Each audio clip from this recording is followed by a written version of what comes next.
There's an ongoing argument amongst traders about the usefulness of technical analysis versus fundamental analysis. A lot of traders sit in one camp or the other.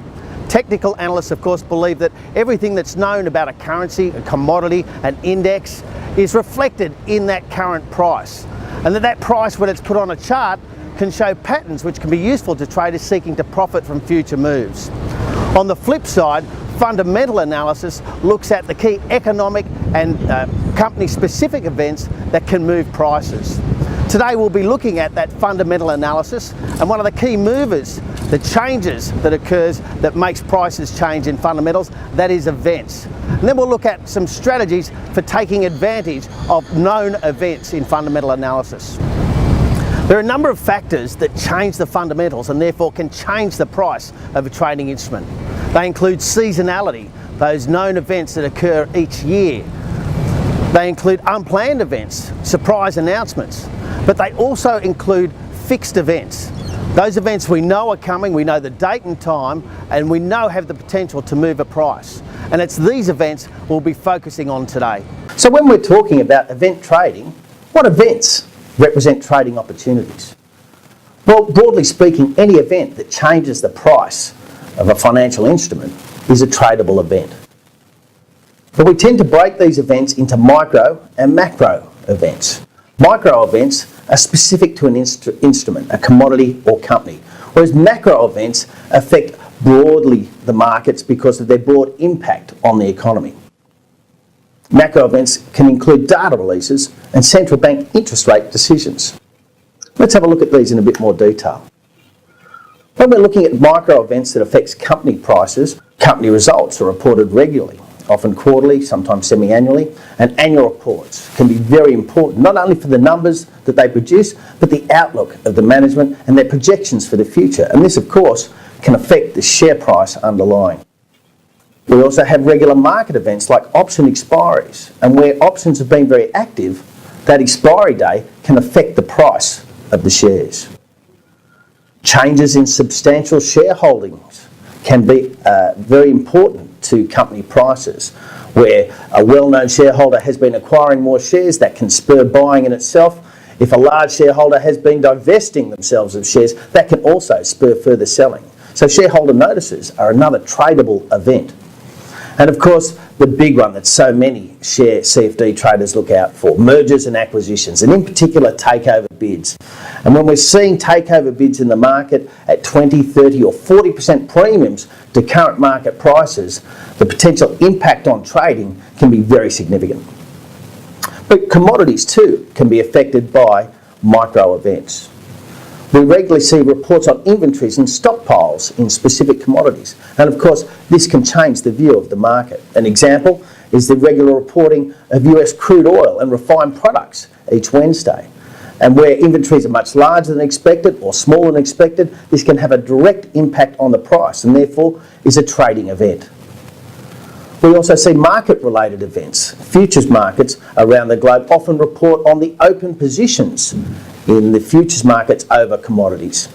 And some exchanges will break these down into trade exposures and speculative exposures, giving insight into the composition of the market and what's been driving activity. And of course, the release of this information can also have a major impact on prices and is therefore a trading opportunity. Turning to macro events, we're looking at the events that affect broad economies or even the globe. Now, we see regular events like data releases. We know, for example, when most countries will report their gross domestic product.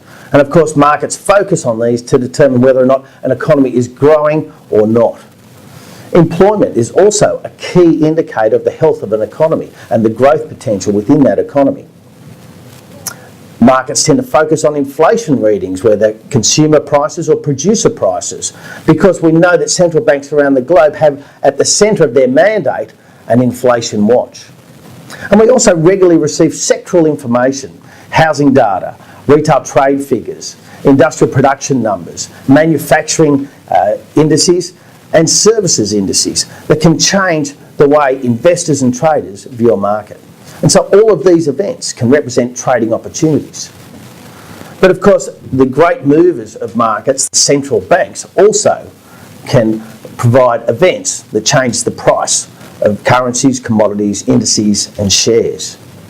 At the moment, non-conventional policy or quantitative easing is one of the key drivers of asset prices, and so any announcements around intentions for quantitative easing can be very important to markets and represent trading opportunities. When central banks change their interest rates, they change the economic environment. Also an important event. The testimony and the statements that come from central bank meetings detect any shift in the stance of the central bank. Another event that can represent a trading opportunity is when central banks intervene in currency markets, as the Bank of Japan and the Swiss National Bank have done. And whether or not we go with the central bank or against it, it's that intervention, that event in the market that represents a trading opportunity. The challenge facing event traders is that when an event occurs that affects the price of a currency, a commodity, a company or an index, the reaction in the market can be very sharp. It can start moving very rapidly, and that can make it difficult to get into the market once it's started moving. Luckily, on the CMC platform, there's a tool available to help event traders in just this scenario. It's known as a stop entry order, and essentially before the event we can place an order to sell below market or buy above market in anticipation of a move in that direction. Let's look at a hypothetical example.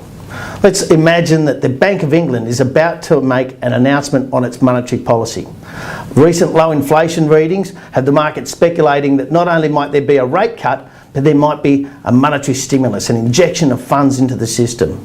And if there's both a rate cut and an injection of funds, it's quite likely that sterling will fall. On the other hand, given the market speculation, if there's no rate cut and no change in the stimulus policies, we could see sterling rise. And a trader can use stop entry orders to prepare for both eventualities. Here's our chart of sterling versus the US dollar. And we start to enter our orders in the way we'd enter any order. We'll start by entering a buy order above market. We click on the buy button, which brings up the ticket. When we put in an amount and hit enter, you'll see the price window open. Now, we change the button here from market to limit. And remembering this is our buy above market order, we're going to put an entry to buy at 157.20, about 23 pips above the current market. We can also put in a stop loss order and a take profit order to go with it. And as any of you who have seen our other videos would know, I'd recommend attaching a stop loss order to every order. But having done so, we'd then hit the confirm button and double confirm it. And you can see in the account section down here, under the orders tab, the order appears. A stop entry buy in sterling versus the US dollar for 500,000 at 157.20. To enter a sell order, we do exactly the same thing on the sell button. We bring up the normal order ticket, place in an amount and hit enter. We then change the price from market to limit order.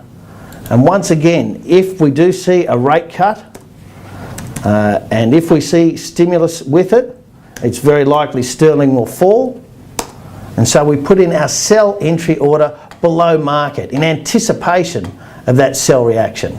We add a stop loss and possibly a take profit, hit confirm again, and there we can see in the orders window a stop entry sell order for £500,000 at 156.70. So at 50 points, or roughly 25 points either side of market, we now have an order that will be triggered should sterling make a move on the announcement. The stop entry order, a key tool for event trading.